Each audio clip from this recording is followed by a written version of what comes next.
nesses momentos de louvor, você abra o seu coração e peça a Deus para Ele falar com você também. Vamos aproveitar e pedir a presença dEle aqui? Senhor nosso Deus, nós somos gratos pela manhã, por acordar com vida e com saúde. Esse é um momento especial de louvor e adoração. Queremos nos colocar à disposição do Senhor. Amém. Fala conosco e se sinta adorado nesse momento. Amém. Esteja conosco, é o que eu te peço por Jesus. Amém. Amém. Vamos cantar todos juntos neste momento a música Não Desistir.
Minha fé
ser mudado, Senhor, porque tudo que há dentro do meu coração necessita mais de ti. Necessita mais de ti.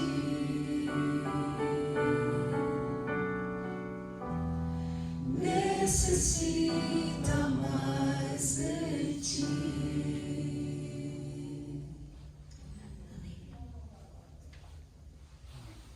Muito bem, gente. Hoje, nesse primeiro momento de oração, nós temos, conforme todos os dias, um motivo especial para orar hoje.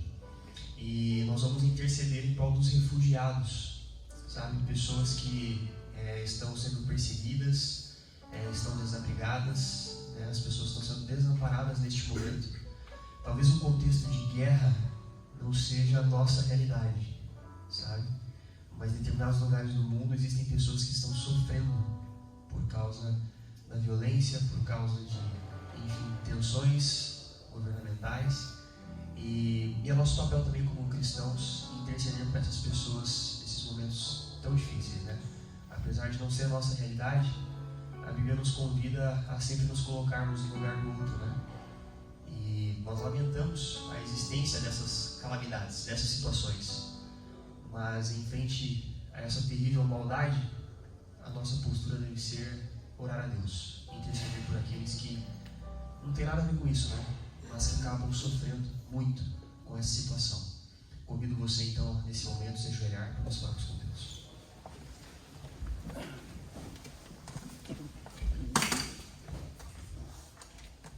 Pai que está nos céus, obrigado, Senhor, pelo privilégio que nós temos de logo cedinho nós estarmos em Tua presença, aqui na igreja, te buscando em oração. Nós temos, ó Pai, graças ao Senhor, nós temos a liberdade de fazer isso, as condições necessárias, apropriadas, a liberdade. Mas existem pessoas em determinados lugares deste planeta que não têm essa liberdade e que neste momento não vivem uma vida segura, tranquila, mas sim estão inseridas em um conflito muito grande. E nós intercedemos por essas pessoas, ó Pai. Nós queremos entregá-las em Tuas mãos. Ali existem filhos Teus. Portanto, ó Pai, nós queremos que o Senhor possa dar a certeza, mesmo em momentos tão difíceis, de que o Senhor está com cada uma dessas pessoas. Nos ajude, ó Pai, a termos um coração agradecido a Ti, porque existem tantas coisas pelas quais nós somos livrados, existem tantas coisas boas que nós recebemos, mas que muitas vezes nós não nos lembramos de agradecer ao Senhor.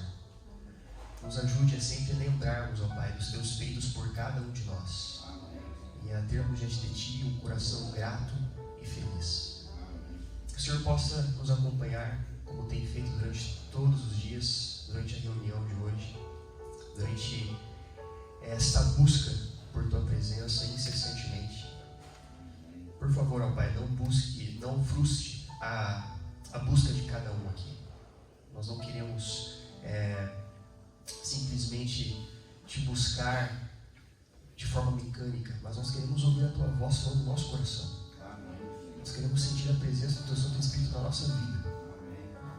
E é o que nós imploramos ao Senhor, na posição de servos, filhos Teus, em nome de Jesus. Amém. Querido, fico muito feliz em te ver aqui. Nossa primeira reunião presencial às 6 da manhã, apesar de já ser quinto dia, Quinto dia. Passa rápido, passa bem rápido. Eu tenho certeza que os temas que nós estamos abordando durante os momentos de oração, eles são temas direcionados por Deus, sabe? Quando foram separados, pensados no início da formação desse movimento, eu tenho certeza que Deus estava no controle para direcionar as nossas orações para temas assim tão pertinentes dos nossos dias,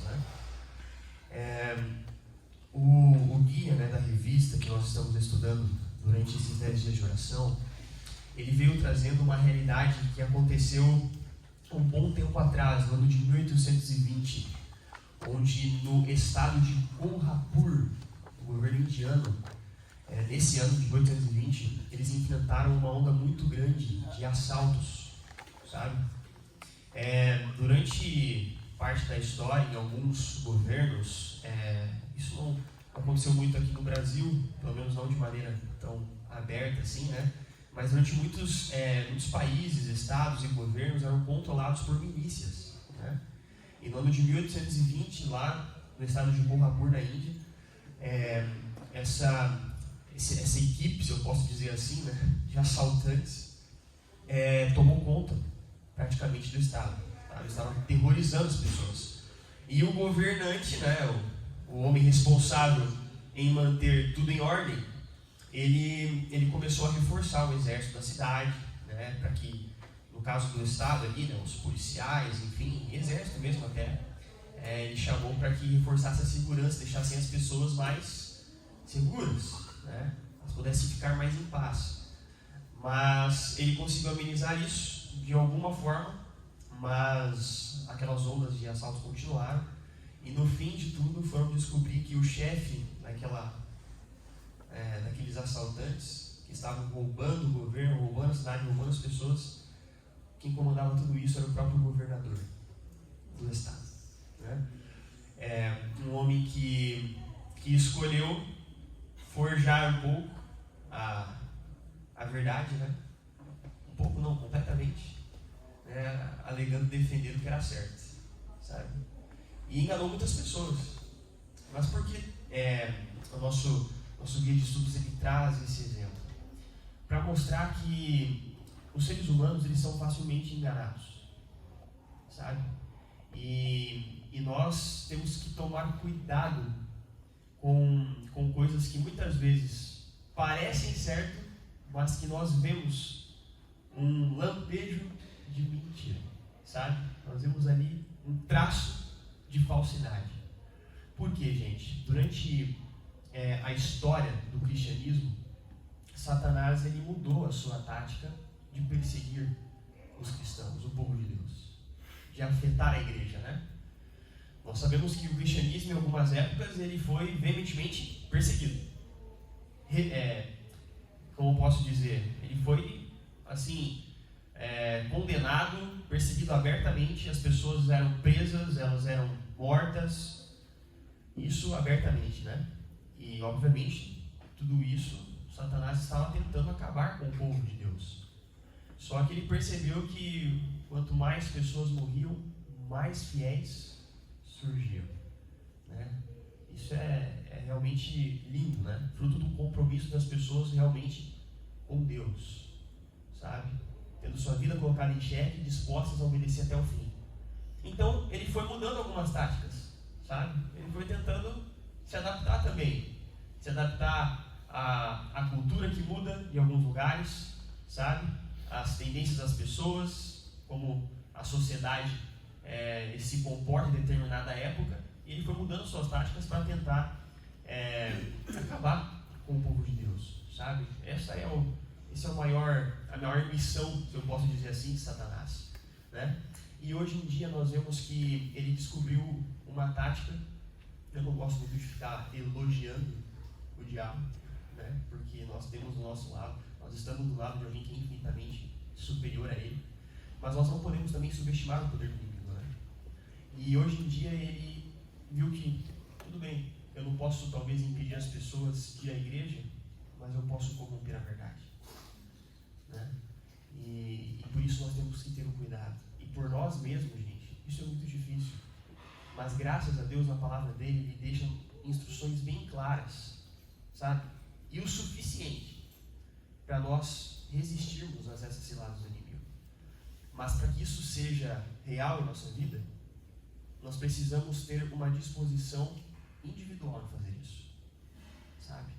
Se nossa espiritualidade depender das reuniões da igreja, nós não vamos conseguir resistir às ciladas do inimigo, entende, gente? Tem gente que só se alimenta do que a igreja oferece, mas nós estamos aqui para fortalecer a fé um do outro. Mas a base da tua fé deve ser construída entre você e Deus, individualmente, sabe? Portanto, nós precisamos estar atentos. Nós vivemos em tempos solenes, né? Eu falei sábado sobre o juízo, e nós precisamos estar cientes de que nós vivemos numa época em que não dá para a gente simplesmente valorizar aquilo que é passageiro.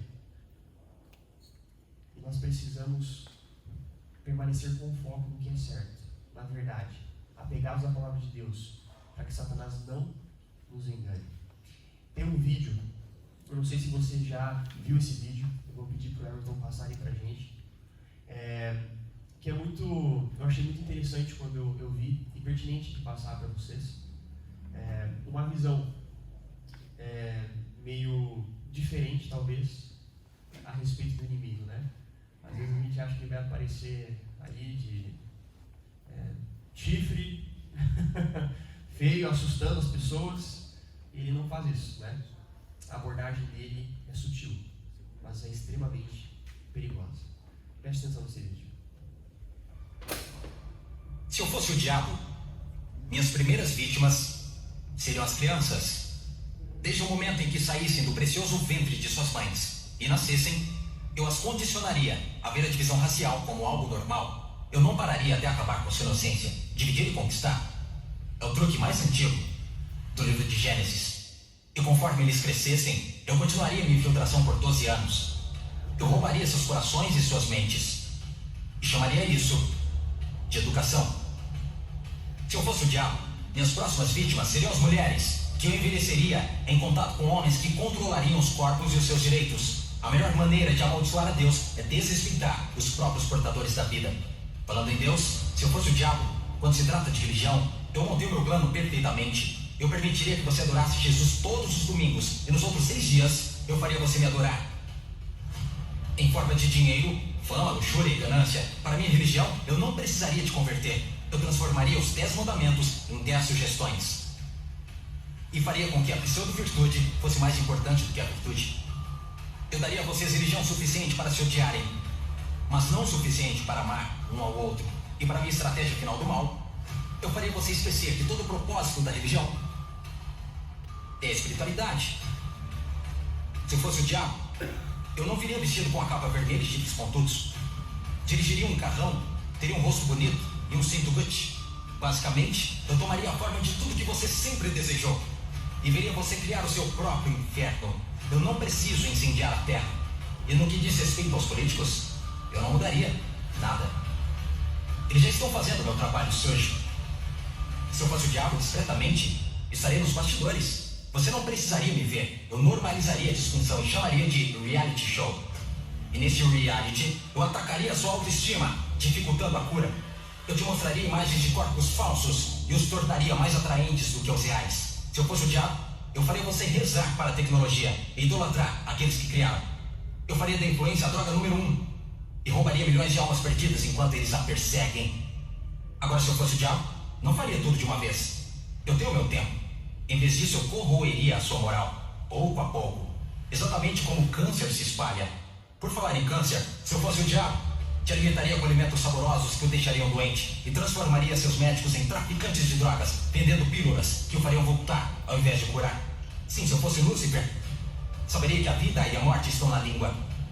Então eu faria da sua faca e do seu garfo seus algozes. Você não pode alcançar uma consciência superior se seu corpo estiver doente. Você não lutará por informações positivas se tiver inflamação.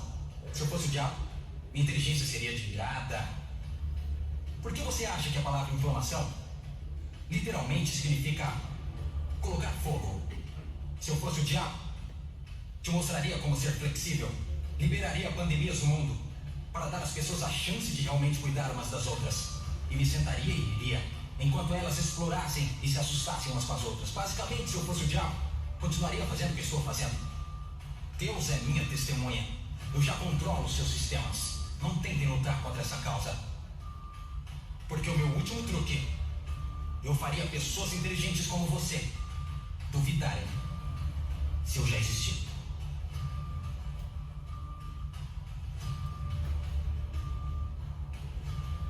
Gente, esse vídeo ele traz uma realidade muito impactante, mas que por vezes é ignorada por cada um de nós, sabe? Quando eu assisti esse vídeo, assim, eu percebi que realmente nós não temos forças para suportar muitas táticas, né? E nós vemos a essência do que Satanás é, né? Engano e perdição. Eu não sei se eu já cheguei a comentar isso com vocês, mas você já parou para pensar por que o diabo seria egoísta? Por que ele se interessa tanto em nós, na nossa perdição, se ele já está perdido, né? Ele já está condenado. A White escreve sobre isso, né? E ela diz que todo filho de Deus que reconhece sua condição de pecador e que se rende ao Senhor, então aquela culpa dele, ela não é imputada sobre ele, né? E a consequência dela é posta sobre o originador do mal, sobre o inimigo, sabe? Então, quanto mais pessoas ele puder fazer com que se percam, serão pessoas que arcarão com as consequências dos próprios erros. Ele não vai precisar ter isso com ele, entendeu? Então, o interesse dele por você é baseado nele mesmo, sabe? É baseado nele mesmo. E se você for ver onde ele mais emprega as suas forças de persuasão, né, através das tentações relacionadas ao orgulho, a nós mesmos, ao interesse próprio, sabe? E isso tem invadido, ele tem conseguido invadir até a igreja, deturpando não só o caráter de muitas pessoas sinceras que buscam a Deus, mas também deturpando verdades apresentadas por muitas religiões que alegam pregar a Deus.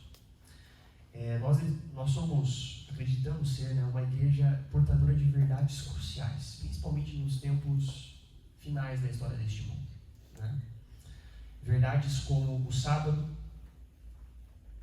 já estão sendo atacadas, mas serão mais ainda. Nós precisamos nos posicionar ao lado do que realmente é certo, tá, gente? A verdade a respeito da mortalidade da alma, você sabe que tem sido questionada já e pregada a respeito da imortalidade da alma por muitas religiões, sabe? E tudo isso, parece forte dizer isso, né? Mas é a realidade. É Satanás se infiltrando para corromper a verdade, sabe? Fazer com que muitas pessoas acreditem estar servindo a Deus e não precisem de mudança na vida, sabe? Apesar de realmente terem a noção do que é certo e do que é errado. Algo que me chamou muita atenção no vídeo é que ele não está interessado em que você saia da igreja, sabe? Ele está interessado nas suas motivações. Então, se você estiver aqui na igreja durante alguns dias da semana, um dia da semana, né, no sábado, no domingo ou na quarta-feira, mas durante o dia e durante toda a semana você estiver servindo a Ele, para Ele, basta, é suficiente, entende? Então, nós precisamos realmente, gente, nos consagrar a Deus. É um convite à consagração, é um convite à dependência de Deus, a buscá-lo em oração, a nos comprometermos com Ele, buscarmos forças para defender o que é certo e não sermos enganados pelo inimigo. Eu gostaria de ler um verso da Bíblia com você, que está em João capítulo 16, verso 13, porque essa mensagem não é uma mensagem de desespero, mas de amparo, que em meio a um contexto tão negativo, talvez, né, e encarando um inimigo que nós sabemos que tem capacidade de nos derrotar, a Bíblia nos dá uma certeza, que apesar de nós sermos fracos, nós podemos obter força de quem já venceu esse inimigo. E em João capítulo 16, verso 13, João capítulo 16, verso 13 diz assim: quando vier o Espírito da verdade, Ele os guiará em toda a verdade. Ele não falará por si mesmo, mas dirá tudo o que ouvir e anunciará a vocês as coisas que estão para acontecer. O Espírito Santo ele fala no nosso coração, fala na nossa mente através da revelação especial de Deus, que é a Bíblia Sagrada. E nela nós encontramos realmente o que irá acontecer nesse mundo. Nós encontramos o verdadeiro caráter e intenções de Satanás. Sabe? Então nós não temos o direito de alegarmos ignorância. Sabe? Porque diante de nós está toda a informação necessária para nós evitarmos sermos enganados por este inimigo tão astuto, sabe? Só que muitas vezes, quando nós negligenciamos esses preceitos, nós abrimos possibilidades para que a nossa vida, o nosso caráter se corrompa. Eu gostaria de encerrar sendo bem direto e dizendo para você uma coisa. Você foi escolhido por Deus para defender a verdade que você conheceu. O nosso conhecimento, ele não tem um fim em si mesmo. Conhecimento não salva ninguém. Satanás conhece a Bíblia de cor e salteado. Mas se nós buscarmos a palavra de Deus, buscarmos o conhecimento com o coração sincero e o propósito de servir a Deus e de entender o propósito dele para cada um de nós, então o poder de Deus vai ser manifestado na nossa vida. Nós seremos capazes de repreendermos o inimigo, de repreendermos o erro e de defendermos a verdade. Esse é o chamado de Deus para a tua vida. Busque Ele incessantemente. Não permita, gente, por favor, não se convença de que vir à igreja basta, continuar tendo práticas que não são condizentes com a tua fé, não vai te trazer prejuízo nenhum. Isso é uma religião fria, uma religião vazia. E Deus ele veio trazer uma religião verdadeira, em essência. É a religião que Ele pregou, que Ele defendeu quando esteve nessa terra. É uma religião de princípios irrevogáveis, né? Que não se abrem mão. Princípios eternos. E quando nós sentirmos a presença de Deus cada vez mais na nossa vida, nós possamos alimentar mais e mais a convicção de que realmente nós estamos no caminho certo. E de que não importa as táticas do inimigo.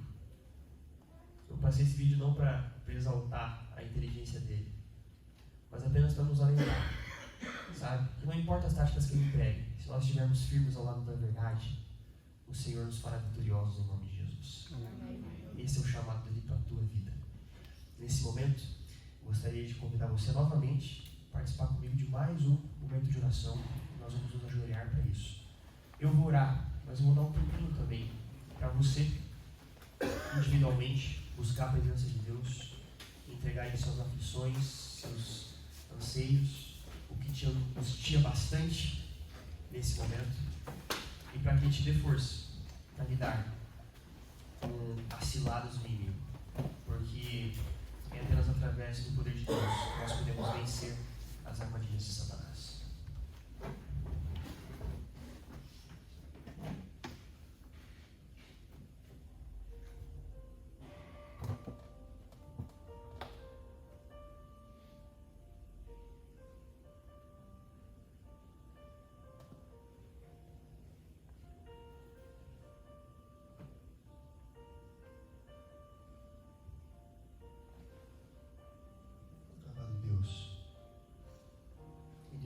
Estamos mais uma vez para, neste momento, ó Pai, suplicarmos primeiro a tua misericórdia sobre cada um de nós. Perdão por, às vezes, nós negligenciarmos a comunhão contigo. Perdão por subestimarmos o poder do teu inimigo. E também perdão por não levarmos a sério aquilo que importa, que é a religião, Pai. Amém. Nós queremos nos comprometer de verdade, ó Pai, a defendermos a Tua verdade, a defendermos os Teus princípios. Amém. Nós não queremos viver uma religião de fachada, mas nós queremos realmente viver a essência do cristianismo. Amém.